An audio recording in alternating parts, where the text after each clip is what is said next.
Hello? Hello? Are you there? Hello? This is Harry's Morgue. We dig deeper, $5 cheaper. You stab him? Nope. Okay. Yeah, he's here. Who is this? Okay, just a minute, please. Welcome to my world. Come on in. Today is a very important day. We are celebrating history and creating more, and I am so glad that you're here. My name is Colleen Liz Frost, and I am having the time of my life getting ready for you. I am just now leaving the morgue, as we always take a chance at our house when the phone rings. My dad is 93 years old, and usually we are getting some kind of news of yet another friend of his who has passed away. So I just solve it by answering Harry's Morgue. And I have a lesson tonight that I hope that you celebrate with me, because today is Thursday's Heart and Soul, and I am putting my heart and soul into celebrating some of these memories and to hopefully become a coach to help others. And if you can learn anything from me at all, I just have one lifelong lesson, and it's teaching people how to find their purpose. So come on in and stay a while. I was just sitting there today. I thought, boy, I'm wore out. I'm wore out because I had a lot to deal with. And it's Thursday's Heart and Soul. And thank goodness we have a day like today. Becoming a preservationist is for those who dare. And I have three things that I try to keep with me every day. And that's a ball, a rock, and a feather. So I'm going to dive deeper into that today. And I want to start by telling you that I need to make sure to tell you about adding a whistle. And a hope is a thing with feathers. And of course, we all know Emily Dickinson. Hope is all around. If you are walking around, you have to make sure and look right where you are and feel the ground where you are. And I'll tell you why that's so important, because I haven't traveled much, but when I was diagnosed, my son was barely 2 years old, and we lived in my parents' home where I'm at today. And he's 21 now, so I am a survivor. But at the time, I was given only a year to live, and thankfully, there was the next 17 years of study drugs that I was able to, and multiple surgeries, and I was a fighter, and I'm here. But at the time, when I bundled my son up at 2 years old and I took him outside the front door of my parents' house, I let him believe that we were going all over the world. And I gave him the park across our street, and that was his world. So that's about all the further we traveled those first many years. But I want to show you that for me, then, it was to teach him how the world is right there underneath our feet, that we can stop wishing to be someplace else. And as I experience springtime today, I want to make sure that we start with the ground that we're walking on, and to celebrate our history right where we're at, and to create more right where we're at. Um, there are rats everywhere, but that's another story. I call them rat attacks. And I have an idea or two about that, but you will go outside and there might be some scary things out there. But I want you to know that I find the most challenging thing is negative thinking. And it is all around. But I think it kind of starts with how we react to it. And I have to ask you, who are you? And I asked my little boy, who are you, honey? Do you want to be a soaker, or do you want to finish our work and then go out to explore the world? And he was just all excited about that question. He says, I don't know. Just a little tiny boy. He says, I don't know. I said, should we finish the dishes? Should we pick up all of our toys and be a person who is not a soaker and let him soak in the sink? Oh, he didn't thought about that. I don't think I want to be a soaker, Mom. So I said, well, then we need a whistle. And I would blow the whistle, and I said we whistle while we work, and we got our work done. And it was the only way that you can go outside and look for the feathers, because you see there is hope in feathers. But how can we possibly look for hope and new ideas and see and feel and touch and smell the springtime all around us? And how can we possibly find a feather if we are cluttered in our minds? So that was how I started him so young, and why I want to record some of these very early memories, because I will be so thrilled for him to hear them. And today was such a big day because he called me while doing dishes. And he says, Mom, let's make this our thing. Let's call while we are working at the dishes. And I said, that's a perfect idea. And he must have had a lot of dishes because we talked for 53 minutes. He knows I keep track. And we talked about everything, all kinds of feathers flying everywhere. It was probably one of my best days. And it needed to be, because I'll tell you about the mortician I became most of the day. So I am glad that my son had those lessons early on to not be a soaker. And I ask you, who are you? Is it hard for you to find hope? Is it hard for you to find a feather?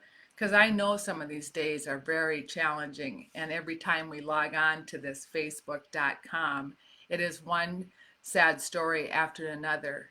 And today, with heart and soul, we do want to be able to reach out to those people in need.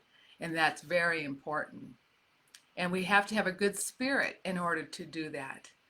So I'm going to share with you how, even in my tragedy or my bad days, I did get down. And I was so thankful for my mother, who helped me when she gave us our whistles when we were young. And she helped me to remember to put a whistle in my step.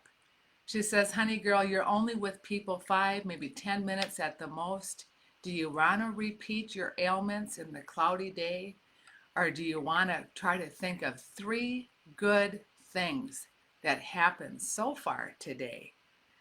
So I want to help you, and I want to help myself by restating these lessons and being excited to share them with you. So let's go outside, and soon we will. I'll take you to the park.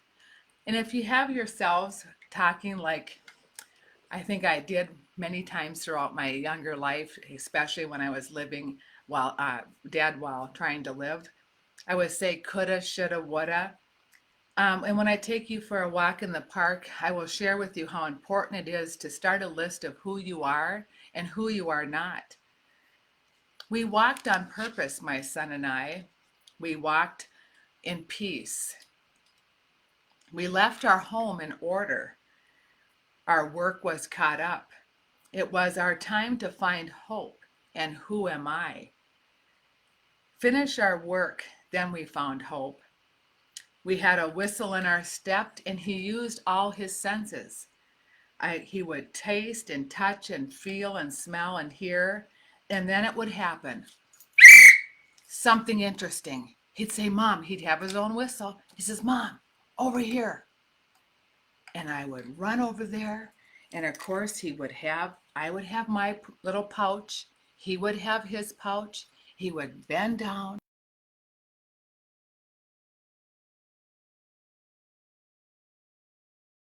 Continued our, and then before you knew it, he'd blow it again. And there it was, a feather. And you can bet it was going in the pouch. So that's what I'm hoping that you will see, that we have cluttered minds. We can't touch, taste, feel, smell the ground right below us. We're always saying, I coulda been happier over here. I woulda, I shoulda. But what about right now? So I wanted to share with you that while we were doing our walk, and all of a sudden our whistles would go off and our pouches would be almost full, we finally made it to our destination. And it was at the Pizza Ranch in Per, Minnesota's entryway. And there we had our collection of balls. They were only a quarter. But this ball, after all the hope put in his pouch and all the ideas floating with him at the sink today, and all the ideas that come from just getting your work caught up and done, then it's time to find your ball. Basketball, baseball, softball, snowballs, dandelions that have the little ball on top. Go find a ball. And that's what we did. We took our balls and bounced them all the way home. And then we put them in our pouch and collected them for 25 cents. So this is what I focus on with our 7 days, a balance. And with heart and soul, I just want you to know that for me, it's probably the most important gift is to be able to teach my son these lessons and to have a whistle in his step. And you know, my dad is 93. And as I sit here and I think about the phone ringing, and it is kind of sad, but they do call up. And so now I just answer at Harry's Morgue. And I think it's gotten less. I think people are starting with less of the updates of who's sick or dying or dead.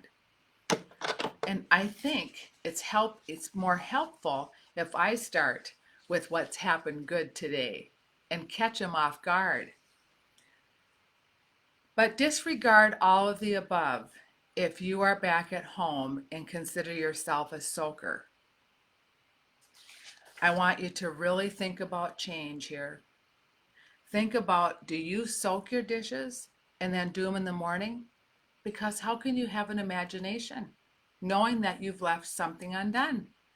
So I changed, and I am now got the kitchen completely to ground zero, and I am ready to dream all night. So think about being a soaker or not. It's up to you. Who are you, right? So I want to share my dad. I worked all day because of all these reports from the morgue. It took me all day to get his spirits up. And it's a lot of work for us caretakers. So the next time you call up an older person especially, maybe lead with some of the hope that happened for you today or something you're grateful for. Because it's a lot of work for us caretakers to keep their spirits up. And today I want to end with my 3 best things. On Heart and Soul Day, when your 21-year-old son calls you up while doing dishes and tells me it's one of his favorite things because it helps him know what's next, that he can start to look for hope again. That was my favorite thing today. And he listened and he blew his whistle for my ideas. He is my number 1 person and I am his. You have to be very careful who you share all your dreams with. And we'll talk about that some other day, because that's the rat attack. Anyway, today, the other best thing. Tonight, about 8 o'clock, I told Dad he's doing so well with my tent master listening skills that he's listening to me. I asked him if he would like to work for my circus. And he says, yeah, I'll do something with you. What do you pay? And I said, well, Dad, I pay in peanuts. And I tell you, he laughed so hard. So I finally hit on something. And I was even trying to juggle. So you can see how difficult it is. So find 3 things every day that you're grateful for. The last thing that happened, because I was kind of at my wit's end today, just like, is there anything going to work? I did everything. And so did my people that helped me. And my sister brought over a taco salad. And I haven't had a taco salad for years. So it was one of the best treats. I ate it like a queen. And then I did the dishes. So thank you for being here. It's Thursdays, it's Heart and Soul, and I'm putting my heart and soul into these memories, but I'm also excited to create more. And I can't wait to show you my menu that's coming. It's pretty exciting. It's Whistle While You Work. And thank you for your time tonight. Be rare, remember me, be avant-garde, and all those wonderful things. Sincerely, Colleen.